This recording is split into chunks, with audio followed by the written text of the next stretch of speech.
네, 이 시간 함께 수요 저녁 예배를 드리길 원합니다. 우리 예배 드리기 전 여러분, 우리가 예배 드리기 합당한 마음과 정성을 가지고 또 그 온전한 모습을 가지고 하나님께 나가길 원합니다. 혹여 여러분 지금 분주한 것들이 있다면 잠시 내려놓고 하나님께만 우리의 마음을 맞추었으면 좋겠습니다. 이 시간 우리 함께 먼저 찬양하시겠습니다. 찬송가 453장 예수 더 알기 원하네. 우리 함께 찬양하시겠습니다.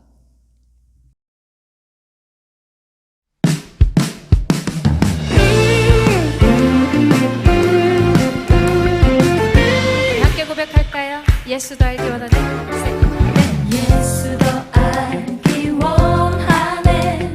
그보다 넓은 은혜와 대속해 주신 사랑을 간절히 알기 원하네. 내 평생의 소원, 내 평생의 소원, 대속해 주신 사랑을 간절히 알기 원하네. 성령이 스승되셔서 진리를 가르치시고 거룩한 뜻을 깨달아 예수를 알게 하소서. 내 평생의 소원, 내 평생의 소원, 대속해 주신 사랑을 간절히 알기 원하네.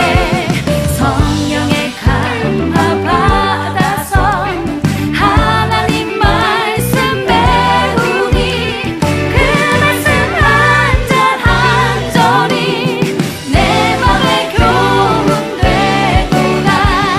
내 평생의 소원, 내 평생의 소원, 대속해 주신 사랑을 간절히 알기. 내 평생의 소원, 내 평생의 소원, 내 평생의 소원, 대속해 주신 사랑을 간절히 알기. 크게 둘, 셋, 넷, 넷.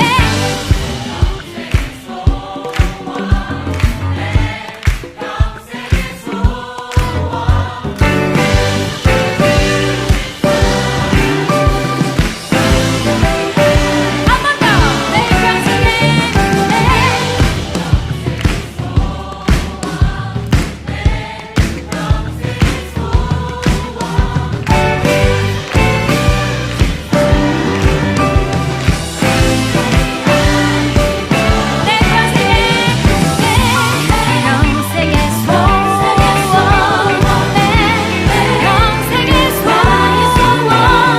대속해 주신 사랑을 간절히 알기 원하네. 간절히 알기 원하네. 간절히 알기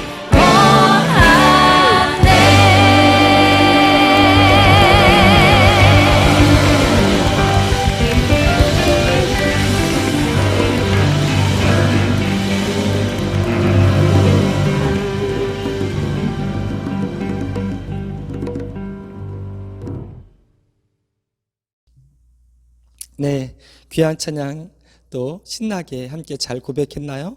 네, 이 시간 우리 함께 사도신경으로 신앙 고백하심으로 이 시간 예배 드리겠습니다. 나는 전능하신 아버지 하나님 천지의 창조주를 믿습니다.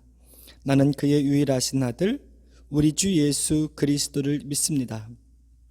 그는 성령으로 잉태되어 동정녀 마리아에게서 나시고 본디오 빌라도에게 고난을 받아 십자가에 못 박혀 죽으시고 장사된 지 사흘 만에 죽은 자 가운데에서 다시 살아나셨으며 하늘에 오르시어 전능하신 아버지 하나님 우편에 앉아 계시다가 거기로부터 살아있는 자와 죽은 자를 심판하러 오십니다. 나는 성령을 믿으며 거룩한 공교회와 성도의 교제와 죄를 용서받는 것과 몸의 부활과 영생을 믿습니다. 아멘. 오늘도 사랑하는 백성들을 하나님의 손길로 인도하시고 붙잡아 주시고 품어주신 것 감사를 드립니다. 우리의 삶의 처소는 저마다 다 다르지만 우리 가운데 행하신 하나님은 한 분 하나님이시요 크신 사랑 가운데 함께 하신 우리 오직 유일하신 하나님 계십니다. 주의 백성들이 그렇게 저마다의 자리가 다르지만 한 분 하나님께 예배를 드리며 이 시간 나갑니다. 맡겨진 삶의 터전에서 최선을 다하며 살아가는 주의 백성들 주님 아시지요? 그러나 여전히 부족한 모습 때문에 번번이 넘어지거나 때로는 흔들릴 때가 좌우로 치우칠 때가 많습니다. 방황할 때도 많고요. 그런 부족한 인생들을 이 시간 예배 드릴 때 붙잡아 주시옵고 한량없는 하나님의 은혜로 우리를 만져 주시옵소서. 이 시간 예배드리는 모든 시간 함께 하시길 원하며 우리 주 예수 그리스도의 이름으로 기도드립니다. 아멘. 네, 이 시간 함께 찬양할 곡은 우리 주만 바라볼지라 함께 찬양하시겠습니다. 가사는 화면 밑에 함께 나오니까 우리 이 가사를 보고 주만 바라볼지라 함께 찬양하시겠습니다.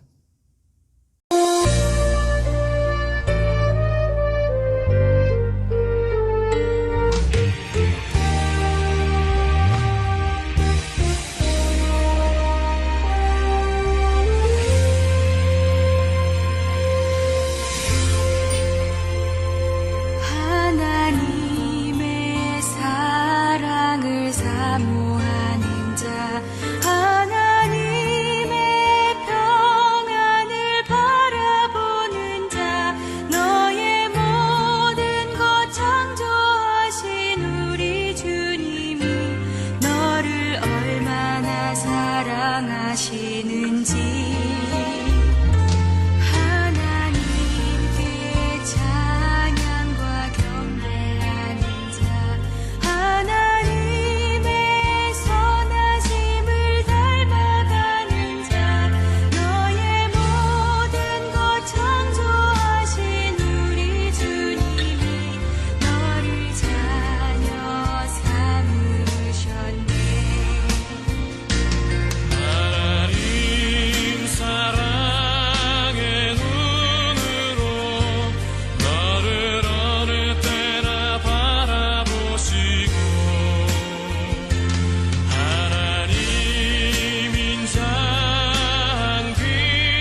들으시고 너의 작은 신음에도 응답하시니 나는 어느 곳에 있든지 주를 향하고 주만 바라올지라.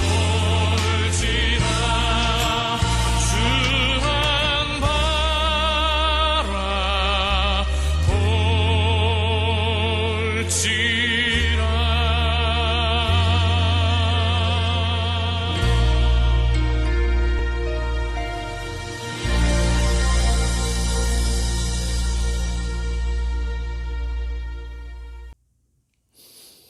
네, 귀한 찬양의 고백 감사합니다. 우리 찬양의 가사처럼 오직 하나님만 바라보는 인생, 우리의 기도에, 우리의 간구에 늘 귀 기울이시는 하나님만 바라는 주의 백성들 되길 간절히 축원합니다. 오늘 우리에게 주어진 말씀, 하나님 말씀 보겠습니다. 하나님 말씀은 히브리서 13장 7절로 9절에 있는 말씀입니다. 히브리서 13장 7절로 9절에 있는 말씀입니다. 네, 이 시간 함께 말씀 봉독하길 원합니다. 여러분 있는 자리에서 저와 함께 같은 목소리로 말씀 봉독하겠습니다. 준비되셨죠? 함께 고백하겠습니다. 시작. 하나님의 말씀을 너희에게 일러주고 너희를 인도하던 자들을 생각하며 그들의 행실의 결말을 주의하여 보고 그들의 믿음을 본받으라. 예수 그리스도는 어제나 오늘이나 영원토록 동일하시니라. 여러 가지 다른 교훈에 끌리지 말라. 마음은 은혜로서 굳게 함이 아름답고 음식으로서 할 것이 아니니 음식으로 말미암아 행하는 자는 유익을 얻지 못하였느니라. 아멘. 할렐루야. 네, 이 시간도 하나님께서 여러분 삶 가운데 함께 하시며 주의 은총이 넘쳐나길 간절히 축원합니다. 히브리서 13장을 통해서 계속해서 함께 은혜 나누고 있습니다. 히브리서 13장은 실천편이라고 볼 수 있어요.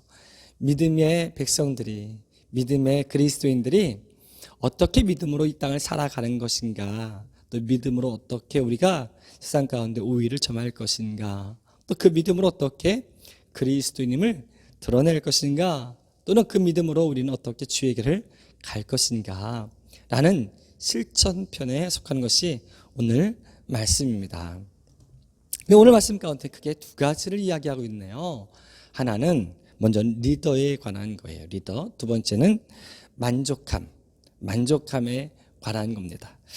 그럼 먼저 리더에 관한 겁니다. 여러분, 오늘 말씀 가운데 보면 너희에게 일러주어 너희를 인도하던 자들을, 이거 뭡니까? 리더예요, 리더. 모든 사람이 처음부터 탁월한 건 아니죠. 모든 사람들이 처음부터 잘하는 건 아니에요. 어린아이의 시절이 있어야만 또한 나중에 성인이 되어 자기 일들을 잘 감당할 수 있게 됐죠. 태어난 갓난아기가 어른들이 하는 일들을 감당하지 못하죠. 그럼 이 태어난 갓난아기가 어른이 되기까지 끊임없이 아주 많은 시간들, 많은 부분에서 그 아이를 이끄는 인도자가 있게 됩니다. 예수님의 제자들 참 대단합니다. 그렇죠? 엄청난 능력을 감당했고 초대교회 역사를 만들어갔죠. 그런데 이 제자들 하루아침에 이렇게 제자의 능력을 감당할 수 있는 것인가요? 아니죠. 이 제자들에게 참 스승 누굽니까? 바로 예수님의 인도함을 받았기 때문입니다. 예수님의 인도하심, 예수님께서 가르쳐 주시고 또 예수님께서 이끄심, 그 예수님이 참 모델이 되어서 이렇게 이들이 나중에 예수님 없을 때 예수님께서 승천하신 이후에 초대교회를 이끌어가며 교회 역사를 감당할 때 능히 잘 감당하게 되는 겁니다. 그래서 우리는 좋은 인도자를 만나야 돼요. 그리고 물론 나중에는 내가 좋은 인도자가 되어야 되죠. 그런 좋은 인도자가 되기 위해서는 먼저는 선결된 건 좋은 인도자를 만나는 것, 이게 중요하죠. 참 근데 아이러니하게도요, 인도자를 만나고 싶다고 해서 내가 쉽게 만나지는 것도 아니고 좋은 인도자를 선택하겠다고 해서 쉽게 선택되는 것도 아니더라고요. 그렇게 우리는 기도해야 돼요. 하나님, 제게 좋은 인도자가 있길 원합니다 라는 거예요. 물론 교회 신앙생활 가운데 여러분들 신앙의 삶 가운데 인도자라면 물론 단연 목사를 떠오를 수 있겠죠. 근데 오늘 나오는 말씀 가운데 이 인도자들은 리더예요. 그야말로 목사에 국한된 게 아니라 어느 누구도 내게 인도자가 될 수 있는 거죠. 좋은 선생이 될 수 있는 것이고 또 좋은 멘토가 될 수 있는 겁니다. 그들을 통해서 우리는 알지 못했던 것을 배우기도 하고 또한 그 배움 속에서 새로운 것들을 깨우치게 되고 그 인도자를 통해서 닮아가게 되고 인도자가 걸었던 길을 따라 걷게 되는 겁니다. 문제는 좋지 않은 인도자들이 큰 폐해를 만들어서 그 인도자로 인해 실망하는 사람들, 시험 드는 사람들, 상처받는 사람들이 참 많아서 그게 참 아프죠. 저도 기도하기는 이 땅에 있는 모든 목회자들이 모든 참 좋은 인도자가 되길 원한다라고 고백은 합니다. 우리가 잘 이야기합니다. 신앙생활 목사 보고 하는 게 아니라 하나님 바라보고 예수님 바라보고 하는 거지. 맞아요. 그게 맞긴 맞는데요. 물론 예수님이 우리에게 궁극적인 참 선생이죠. 조금도 부족함도 틀림도 없는 완전한 인도자 예수님 맞죠. 근데 그 예수님에 대해 어떤 예수님, 어떻게 보여지게 만드냐, 이것 또한 때로는 인도자의 프리즘을 통해서, 인도자의 렌즈를 통해서 투영되는 경우들이 많아요. 그러니까 잘못 때로는 인도자 때문에 예수님을 제대로 알지 못하는 또는 그 예수님에 대해 삐뚤어진 생각을 갖게 되는 경우들이 허다하다라는 거죠. 그렇게 인도자는 중요합니다. 인도자를 위해서 여러분들 기도하시고 하나님 내게 참 좋은 인도자, 올바른 인도자라고 기도하면서 그 인도자를 허락해 달라고 간구하는 저와 여러분들이 간절히 원합니다. 그렇게 해서 전제로 삼아 전제를 좋은 인도자다라고 했을 때 여러분을 이끌고 가르쳤던 하나님의 말씀을 가르쳤던 그 인도자가, 가르치는 인도자가 지금도 현재 진행형으로 그 인도자가 참 좋은 인도자라면 여러분 그 인도자를 통해서 우리는 무엇을 얻을 수 있을까요? 그냥 좋은 인도자 있네 라고 끝나면 안 되잖아요. 그렇죠? 인도자가 있게 된 이유, 또 그 인도자를 통해서 우리가 얻어야 될 것들, 그 인도자를 통해서 우리가 만들어야 될 것들이 있잖아요. 그렇죠? 무엇보다 첫 번째는 배워야죠. 잘 배우시기 바랍니다. 인도자의 말에 귀를 기울이시기 바랍니다. 인도자가 가르치는 말씀에 여러분들 마음에 새기시길 바랍니다. 좋은 인도자가 있음에도 불구하고 그가 가르치고 그가 말하는 것을 여러분들이 마음에 담아두지 않고 또 배우지 않는다면 아무리 좋은 선생이 말한다 한들 가르친다 한들 의미가 없겠죠. 좋은 선생에는 좋은 제자가 되어야 돼요. 여러분 잘 배우셔야 됩니다. 배워야 된다는 것 알면서 야 진짜 이 말씀 중요하다라고 하면서도 제대로 귀 기울이지 않고 배우려고 하지 않는다면 그 의미는 좋은 선생, 좋은 인도자의 의미는 그렇게 크지가 않아요. 그렇게 잘 배우셔야 됩니다. 잘 가르침 받아야 됩니다. 그리고 여러분 그 인도자를 여러분들이 참 인도자로 알았다면 여러분 삶의 모델로 삼으시길 바랍니다. 모델이라는 게 뭡니까? 닮아갈 자라는 거죠. 물론 사람은 완벽하진 않습니다. 완전하게 완벽하신 분은 예수님밖에 더 있겠습니까? 그런데 그 예수님께서 제자들에게 맡겨서 제자들에게 뭐라고 표현했냐면 너희는 모든 민족을 제자 삼아라고 했어요. 이 이야기는 너희들이 그 제자들에게 모델이 되라라는 겁니다. 그렇다면 이 좋은 모델이라면 여러분 완전한 예수님과 같은 사람이 아니다 할지라도 예수님과 같은 분이 아니다 할지라도 여러분이 참 좋은 인도자라 좋은 인도자라 성실한 인도자라, 신실한 인도자라라고 한다면 그분을, 그 인도자를 닮아가려고 하는 모델로 삼으시길 바랍니다. 여러분, 그 여러분의 인도자가 기도하는 자리에 같이 기도하세요. 여러분 인도자가 봉사하는 자리에 함께 봉사하세요. 여러분 인도자가 복음 전하는 곳에서 함께 복음을 전하시기 바랍니다. 따라다니라는 얘기입니다. 닮아가라는 이야기입니다. 그 모습의 좋은 것들을 나도 같이 행하라는 겁니다. 여러분 인도자가 작정하여 사순절에 새벽 기도를 한다든지 고난주간에 특별 금식을 한다든지 한다면 나도 해야지 라면서 닮아가라는 거예요. 그러다 보면 나도 모르는 사이에 그 인도자에게 임하는 애가 내게도 임하게 되더라는 거죠.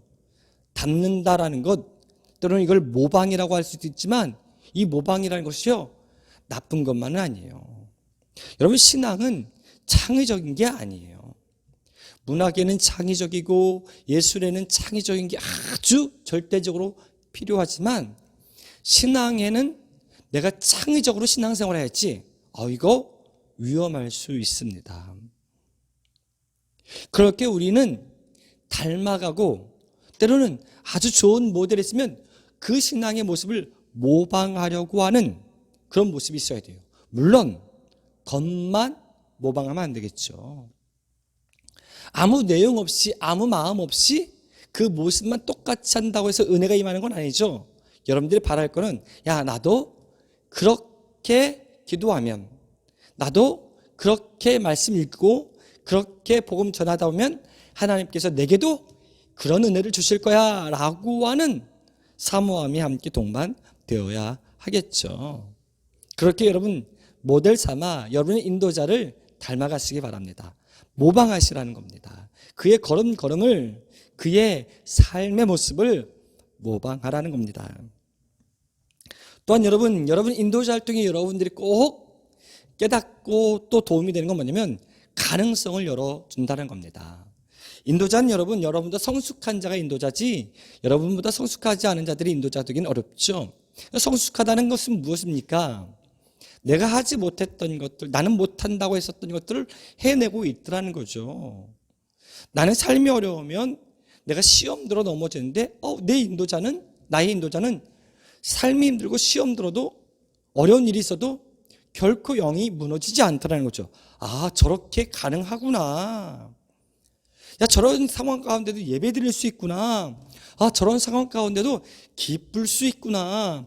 저런 상황 가운데도 신실하게 하나님을 고백할 수 있구나 라고 하는 가능성을, 나는 못해 라고 했던 그런 불가능이 아니라 그 인도자를 통해 가능성을 보게 됩니다. 다시 말하면 내 인도자를 통해 나를 가르치고 인도하는 그 선생님, 리더를 통해서 못한다, 할 수 없다라는 게 아니라 믿음으로 나가면 우리 인도자처럼, 나를 이끄는 지도자처럼 행할 수 있고 따를 수 있구나 라고 하는 그런 가능성을 보게 되는 겁니다. 예수님께서 제자들에게 말씀을 가르칩니다. 말씀 가운데 이렇게 가르치죠. 네 친구가 오른뺨을 치거든 왼뺨을 돌려대라. 누가 오리를 가자고 하거든 심리를 가주어라. 누가 겉옷을 달라거든 속옷까지 내어주라. 이 말을 들을 때 여러분, 이게 가능해? 이거 말이 안 되잖아. 왜냐하면 그 전에 배웠던 모세의 율법에 의하면 누가 너의 오른뺨을 치거든 너도 그의 오른뺨을 치라라는 거예요. 받은 만큼 돌려주는 것, 이게 모세 율법의 기준이거든요. 근데 예수님은 아니에요. 맞았는데 또 때리는 거예요. 원수를 사랑하라는 거예요. 그거 어떻게 합니까? 그 말을 들으면 신기하다, 이런 가르침을 하는 분이 있구나, 대단하다. 근데 이걸 누가 해? 라고 하는 생각들 제자들이 안 했겠어요? 했겠죠? 근데 그 제자들 중에 그 제자들이 무엇을 봅니까? 십자가의 예수님을 봅니다. 자기를 십자가에 못 박아 죽게 만드는 그 제사장들, 바리새인들이 예수님을 조롱하는데 어떻게 합니까? 주여 저들을 용서하소서. 저들은 저들의 죄를 알지 못하나이다. 행하는 바를 알지 못하는 나이다 라는 거예요. 용서하더라는 거죠. 오른뺨을 치고 있는데 저들을 용서하더라는 거죠. 죽이고 있는데 저들을 용서하고 있더라는 거죠. 아, 가능하구나. 저렇게 원수를 사랑하는 것이 가능하구나. 아낌없이 내어주는 사랑도 가능하구나 라는 것을 깨닫게 되죠. 제자들은 예수님을 통해 보게 된 겁니다. 그 가능성이 열리게 된 거죠. 그래서 그 제자들도 그 길을 가게 되는 겁니다. 저와 여러분 또한 인도자를 통해 그렇게 경험하고 가길 원합니다. 그래 또한 이 인도자를 통해 우리는 확신을 갖게 됩니다. 이 길에 대한 확신을 갖게 됩니다. 오늘 말씀 가운데도 보면 너희를 인도하던 자들을 생각하며 그들의 행실의 결말을 주의하여 보고 그들의 믿음을 본받으라 라고 합니다. 아마도 이 말씀은 첫 제자들에 대해서 이야기하는 것 같아요. 지금 신앙생활하는 사람들한테 우리에게 가르쳐줬던, 우리에게 예수님을 전했던 우리의 인도자들인 제자들 봐라. 저들이 믿음의 길 가고 그 믿음의 그 결국을 얼마나 아름다웠냐. 그 아름다운 모습을 봐라. 이게 참 진리의 길이다 라고 하는 이것을 깨닫게 하는 거죠.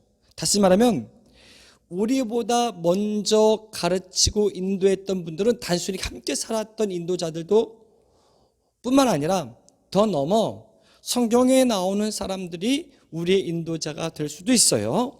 베드로도 그렇고 바울도 그렇고 우리의 인도자가 될 수 있어요. 이들의 결말을 주의하여 보자. 그들이 믿음의 길을 갔다가 실패했냐? 믿음의 길을 갔다가 낭패를 보았냐? 믿음의 길을 갔다가 그들이 믿는 도끼에 발등시켰냐? 그렇지 않지 않느냐? 그들은 믿음의 결국 승리였고 하나님 나라였고 면류관이었지 않느냐? 그러니 우리도 그 믿음을 본받으라. 이거 왜 할 수 있어요? 저기를 보니까 확신이 드는 거예요. 확신.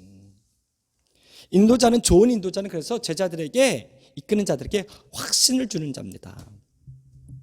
자기가 가면서 나도 잘 모르겠네, 나도 좀 힘드네, 그래도 나 따라올래? 이런 인도자가 있다면 여러분 누가 따르겠습니까? 그러나 인도자는 늘 이끌어갈 때, 리더는 앞으로 전진하든지 앞으로 간다든지 이렇게 살자라고 할 때 그 삶에 대해 무엇을 보여줍니까? 확신을 보여줍니다. 확신을. 그래 그 확신에 여러분의 믿음이 가면 어떻게 해요? 나도 그와 같이 가는 거죠. 좋은 인도자는 확신을 줄 아는 인도자이고 여러분들은 그 좋은 인도자를 통해 확신을 부여잡게 되는 겁니다. 그런 인도자가 저와 여러분이 되기도 원하고 또 그런 인도자를 만나기를, 또 그런 인도자를 통해 배우며 따르는 저와 여러분들 간절히 축원합니다. 또 하나 이야기합니다. 9절에 보니까 여러 가지 다른 교훈에 끌리지 말라. 그러면서 말하기를 마음은 은혜로서 굳게 함이 아름답고 음식으로서 할 것이 아니니 음식으로 말미암아 행한 자는 유익을 얻지 못하였느니라 라는 겁니다. 아마 이 말씀은 당시 초대교회의 문제였던 폐단 중에 하나 때문이었지 않을까라고 생각합니다. 폐단은, 음식에 관한 폐단은 초대교회 크게 두 가지입니다. 하나는 우상의 제단에 드려졌던 음식들에 관한 문제, 또 하나는 성찬에 관한 문제예요. 이 성찬이 삐뚤어지면 성찬의 음식, 다시 말하면 떡과 포도주에 너무 집중하게 돼요. 그러다 보니까 그 떡과 포도주에 대해 신비성을 두고 그 떡과 포도주에 어떤 기적적인 매체의 어떤 능력을 생각을 하게 돼요. 그러니까 그 떡을 못 먹으면, 그 포도주를 성찬의 잔을 마시지 못하면 자기는 마치 은혜를 입지 못한, 하나님의 능력을 입지 못한 그런 나고자, 때로는 그거를 누리지 못한 빼앗긴 것, 이렇게 여겨질 수 있거든요. 또 어떤 이든 우상의 제단 가운데 드려진 음식에 관한 문제는 또 그 우상의 제단에 들었던 음식을 먹게 돼, 나도 모르는 사이에 먹게 되었을 때 내가 죄를 지은 것처럼, 그렇게 스스로 불안해하거나 또는 스스로 정죄시하는 그런 문제들이 초대교회 가운데는 아주 빈번하게 일어났고, 또 그걸 이유로 또 많은 이들이 교회 안에서 정죄하는 일들도 일어났었어요. 그래서 말하는 겁니다. 여러 가지 다른 교훈에 끌리지 말라. 성찬의 떡을 가지고 이상한 말들을 하면서 사람들을 미혹하는 자들도 있었고, 우상의 음식들을 가지고 미혹하는 자들도 있었고, 또는 먹는 것, 먹어서 좋은, 다시 말하면 만족함에 대한 그런 이상한 말들을 하게 되기도 하죠. 또한 당시 헬라 철학 가운데는 여러 가지 학파를 중심으로 한 학설들이 있었는데, 이 초기 기독교 가운데 유행하면서 문제가 되면서 교회 신앙생활 가운데 첨예하게 대립하였던 학파가 뭐냐면 에피쿠로스라고 들어보셨나요? 에피쿠로스라고 하는 쾌락주의 학파입니다. 이들은 어떤 욕구에 대한 만족보다는 그냥 단순한 쾌락이 주는 만족함에 대해 이야기를 하고 있습니다. 그래서 음식을 먹어서 배부른 쾌락, 자고 싶을 때 자는 쾌락, 성적인 만족을 누리기 위해 그런 관계를 갖는 쾌락, 또한 많은 물질을 가지고 내가 쓰고 싶은 곳에 쓰는 사치의 쾌락, 이런 것에 대해 굉장히 긍정적인 것들을 이야기합니다. 거기서 누리는 만족함들은 좋은 것이다, 사람으로 하여금 행복하게 하는 것이다, 굉장히 인간의 근원적인 욕구의 충족을 이야기하고 있어요. 이런 것들도 이 오늘 말씀 9절에서 경계하는 것들 중에 하나예요. 근데 이런 것들에게 만족하지 말고 뭐에 만족하랍니까? 우리의 마음은 은혜로서 굳게 함이 아름답다 그래요. 무엇으로? 은혜로. 다시 말하면 우리의 마음은 이런 것들을 채운다고 해서 만족하는 게 아니라는 거예요. 성찬의 떡을 내가 제일 먼저 받고 많이 먹는다 해서 이 사람에게 은혜가 확 임하고 만족하느냐, 이거 아니라는 거예요. 반면에 성찬을 받지 못해서 그 떡을 먹지 못했다 해서, 그 잔을 받지 못했다 해서 나는 은혜를 입지 못했네 라면서 나는 부족하네 라고 할 것도 아니에요. 또한 세상적으로 나가면 세상의 사치의 그런 쾌락들 만족함, 음식을 먹어서 누리는 만족함, 또 성적인 쾌락을 만족함, 인정을 받아서 남들에게 인정받고 칭찬을 받아서 갖는 마음의 만족함, 이런 것들이 실체가 아니라는 거예요. 이런 것들은 본질이 아니라는 거예요. 이런 것들은 진짜가 아니라는 거예요. 그런 것들을 따르지 말라는 거예요. 그런 것들은 유익을 얻지 못한다는 겁니다. 그러면 우리의 마음의 만족감, 진짜 충만하게 넘쳐흐르는 만족감 뭐냐? 은혜예요, 은혜. 은혜만이 우리를 풍성하게 만족하게 할 수 있고 차오르게 만들 수 있고 거기에 따라 넘치게까지도 할 수 있다는 거예요. 그럼 그 은혜는 어디로부터 옵니까? 그래요, 하나님으로부터 오는 거예요. 세상이 줄 수 있는 게 아니에요. 쾌락은 끊임없이 더 나은 쾌락을 요하고 또 무감각해지게 돼요. 여러분 어떻습니까? 삼시세끼만 먹으면 배부르고 죽지 않죠. 근데 우리는 거기에 만족하지 못하죠. 먹는 것은 어떻게 합니까? 더 맛있는 거, 더 진귀한 거, 이런 것들로 계속해서 끊임없이 가요. 그래서 이 만족감이 물질적인 것을 통해서 음식은 대표적인 거예요. 먹어야 되는 것. 그래서 마치 예수님에게 시험하였듯이 돈이 떡에 대해서 먹어라 라고 하는 것에 육신의 만족, 이건 물리적인 것은 끝이 없어요. 이걸로는 절대 유익하지 못해요. 이런 것을 가르치는 교훈들에 끌리지 말라는 거예요. 그럼 무엇에? 바로 우리 가운데 허락하신 하나님의 은혜가 내 마음을 가득 채울 때, 그것으로 인해 우리는 가장 기쁘고 만족함을 누리며 기뻐할 수 있다는 거죠. 그렇게 그 은혜에 굳게 서라라는 겁니다. 여러분, 이런 일들은 여러분 초대교회 성도들에게만 있는 게 아니라 오늘 우리 가운데도 중요한 겁니다. 마치 예수님이 어제나 오늘이나 영원토록 동일하신 것처럼 예수님을 통해서 주어진 은혜는 2000년 전 초대교회나 지금이나 동일하게 주어지고 있다는 거죠. 2000년 전의 성도들은 은혜만으로 살았는데 오늘 우리들은 은혜만으로 살 수가 없습니다 라고 합니까? 아니에요. 2000년의 성도들은 지금처럼 풍요로운 생활이 아니었단 말이에요. 그런데 그러니까 은혜 때문에 만족한 거지 이게 아니라는 거죠. 오늘들은 우리는 은혜 아니어도 만족할 게 너무 많고 누릴 게 너무 많으니까 은혜의 가치성과 또 은혜의 영향력은 작으니까 은혜만으로 살 수 있는 게 아니죠. 뭐 기도만 하고 살 수 있나요? 흔히들 누가 어떤 말이 그러더라고요. 교회만 다닌다고 사나요? 이렇게 이야기하는 그런 말에 끌리지 말라는 거예요. 물론 잘못되게 교회만 다니면 안 되겠죠. 근데 궁극적으로 여러분, 은혜 없으면 우리는 살 수가 없는 인생, 절대 만족할 수 없는 인생, 이거는 변함이 없다라는 거죠. 그렇게 오늘 저와 여러분들이 늘 기도하기는, 하나님, 저는 은혜 아니면 살 수가 없습니다. 은혜를 저에게 허락하여 주시옵고 그 은혜가 차오르도록 넘치도록 마르지 않는 샘처럼 하나님 은혜를 부어주시길 원합니다. 그 은혜에 내가 만족해서 세상 욕구와 세상 만족에 따라가지 아니하도록 하나님 나를 붙잡아 주시옵소서라고 하는 저와 여러분 주의 백성들 되길 간절히 축원합니다. 기도하겠습니다. 하나님 감사합니다.